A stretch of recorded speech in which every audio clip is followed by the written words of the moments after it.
বিরতির পর স্বাগত। ভদ্রলোকের খেলায় অভদ্রের আচরণ করলো এবার বাংলাদেশিরা। জানা যায় বাংলাদেশের মিরপুর স্টেডিয়ামের গেট ভাঙলো উত্তেজিত জনতা। তবে কি কারণে তারা গেট ভাঙলো? জানা গেছে লোহার রড এবং বাঁশ দিয়েই মিরপুর স্টেডিয়ামে এই হামলা চালায় বাংলাদেশিরা। তার পেছনে কি কারণ রয়েছে, কি কারণেই বা সেই স্টেডিয়ামের গেট ভাঙা হলো, বিস্তারিত জানবো। টেলিফোন লাইনে এই মুহূর্তে যুক্ত হয়ে গেছে ক্রীড়া সাংবাদিক বিপ্লব চন্দ্র। বিপ্লব দা, একদিকে বাংলাদেশে খেলা চলছে, অন্যদিকে বাংলাদেশের মিরপুর স্টেডিয়ামে দেখা যাচ্ছে যে উত্তেজিত জনতারা তারা স্টেডিয়ামের গেট ভেঙে দিল। ঠিক কি কারণে এই ঘটনা ঘটলো, কি জানতে পারছো?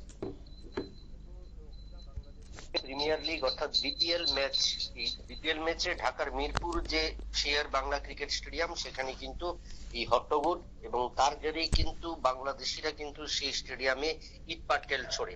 মূলত সূত্রপাত হলো টিকিটকে কেন্দ্র করে, যে সেখানে 1 নম্বর গেট সংলগ্ন কাউন্টারে ছিল, সেই কাউন্টার থেকে নির্ধারিত সময়ে টিকিট দেওয়া হয়নি।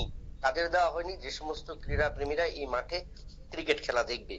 এবং সেখানে দেখা গেল যে তারা পূর্ব থেকে জানিয়ে দেওয়া হয়েছিল যে এই সমস্ত গেটে যারা খেলা দেখবে, বিপিএল আসর দেখবে, তাদের কিন্তু রবিবার থেকে এই টিকিট পাওয়ার সম্ভাবনা। এবং স্টেডিয়ামের 22 নম্বর গেট থেকে শুরু করে তাদের ব্যাংকের বিভিন্ন শাখাগুলিতে এই সমস্ত টিকিট দেওয়া হবে। এবং সেখানে ব্যাংকের মোট 7টি শাখায়, মধুমতি ব্যাংক, সেই ব্যাংকের 7টি শাখায় এই টিকিট বিক্রি করার কথা ছিল। কিন্তু দেখা গেল যে নির্ধারিত সময় বিকেল 4টার পর টিকিট দেওয়া শুরু হয় এবং তার কিছুক্ষণ পরে কিন্তু সেই টিকিট বন্ধ করে দেওয়া হয়। আর সেখানেই কিন্তু খুব উগরে দেয় ক্রিকেট প্রেমীরা বা খেলা প্রেমীরা বা মাঠের দর্শক যারা খেলা দেখার জন্য আগ্রহী ছিল। তাদের অভিযোগ ছিল যে কেন তাদেরকে নির্ধারিত সময় পর্যন্ত তাদেরকে হাতে টিকিট পৌঁছে দেওয়া হয়নি বা দিতে পারেনি। 1 নম্বর। 2 নম্বর হলো পরবর্তী সময়ে কোথায় কোথায় টিকিট দেওয়া হবে তা নিয়ে, এবং এটা নিয়ে কিন্তু সূত্রপাত। এবং সেখানে কিন্তু যে ক্রিকেট খেলোয়াড়রা বা দু দলের ক্রিকেটাররা বা খেলোয়াড়রা যখন মাঠে প্রবেশ করছিল, সেখানে কিন্তু সেই সমস্ত গাড়িদের উপর তারা ইট পাটকেল ছোড়ে। এবং সেই ইট পাটকেল ছুটতে খেলোয়াড়দের নিরাপত্তা দিতে পুলিশ লাঠিচার্জ চালায় এবং পুলিশের লাঠিচার্জের পরে উত্তেজিত জনতা পুলিশের উপর ইট নিক্ষেপ করে। তাতেই কিন্তু আর সূত্রপাত আরো বেশি হয় এবং যে রাজশাহীর যে টিম, সেই দুর্বার রাজশাহীর টিমকে দেখে ও রীতিমতো হামলায় পড়ে দর্শকরা, এবং তাতেই কিন্তু পুলিশ আরো ক্ষিপ্ত হয় এবং তাদের উপরে লাঠিচার্জ করে। এবং এই লাঠিচার্জের জবাবের পরেই সেই উত্তেজিত দর্শক সেই গেট অর্থাৎ লোহার গেট ভেঙে দেবার চেষ্টা করে। এবং তাতে কিন্তু এটা প্রমাণিত হয়ে গেল যে বাংলাদেশের বর্তমান পরিস্থিতি সামান্য খেলাকে কেন্দ্র করে এবং সামান্য খেলা দেখার একটা অজুহাত তুলে তারা কিন্তু আবার যে একটা হিংসাত্মক কার্যকলাপে তারা জড়িয়ে গেল। এবং তার পেছনে যে রাজনৈতিক একটা কারণ রয়েছে, সেটা কিন্তু শুভবুদ্ধি সম্পন্ন মানুষ বা বুদ্ধিজীবী মহল মনে করছে। তবে কেন সাধারণ একমাত্র টিকিটকে কেন্দ্র করে, যেখানে 3-4 দিনের ম্যাচ থাকবে, সেখানে দর্শকরা এরকম ভাবে তাদের সম্পত্তি, সরকারি সম্পত্তি নষ্ট করলো, তার পেছনে কি রয়েছে, সেটাই কিন্তু সবচেয়ে বেশি দানা বাঁধতে শুরু করেছে বর্তমান সময়ে বাংলাদেশের এই পরিস্থিতিতে।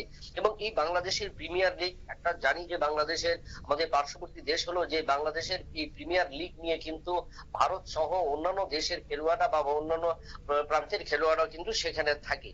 এবং এই কেন্দ্র করে যে যেভাবে গেট অর্থাৎ গেট সরকারি সম্পত্তি বা ক্রীড়া সম্পত্তি, যেটা তাতে তারা যে নষ্ট করার চেষ্টা করলো, তাতে আরো একটা জিনিস পরিষ্কার, যে খেলোয়াড় সুলভ মনোভাব বা খেলোয়াড়দের নিয়ে বর্তমানে কোনোভাবেই কিন্তু নিশ্চিন্ত নন বাংলাদেশের প্রশাসন বা বাংলাদেশের ইউনিয়ন সরকার।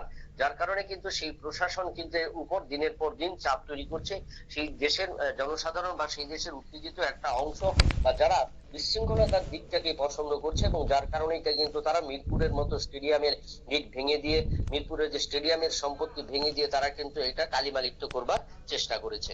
অঙ্কিতা, ধন্যবাদ বিপ্লব দা। অর্থাৎ মিরপুর স্টেডিয়ামে দেখা গেছে যে গেট ভেঙে দেওয়া হয়, তার মূল কারণ হচ্ছে টিকিট না পেয়ে এই উত্তেজিত জনতারা এই কাণ্ড ঘটায়। তবে সেক্ষেত্রে একদিকে ম্যানেজমেন্ট কর্তৃপক্ষের একটা গাফিলতি ছিল, অন্যদিকে সেখানে থাকা পুলিশ কর্মীদের একটা গাফিলতি ছিল, যার জন্যই এই পরিস্থিতি তৈরি হয়েছে। নিয়ে নিচ্ছে এই মুহূর্তে ছোট্ট একটি বিজ্ঞাপন বিরতি, সঙ্গে থাকুন।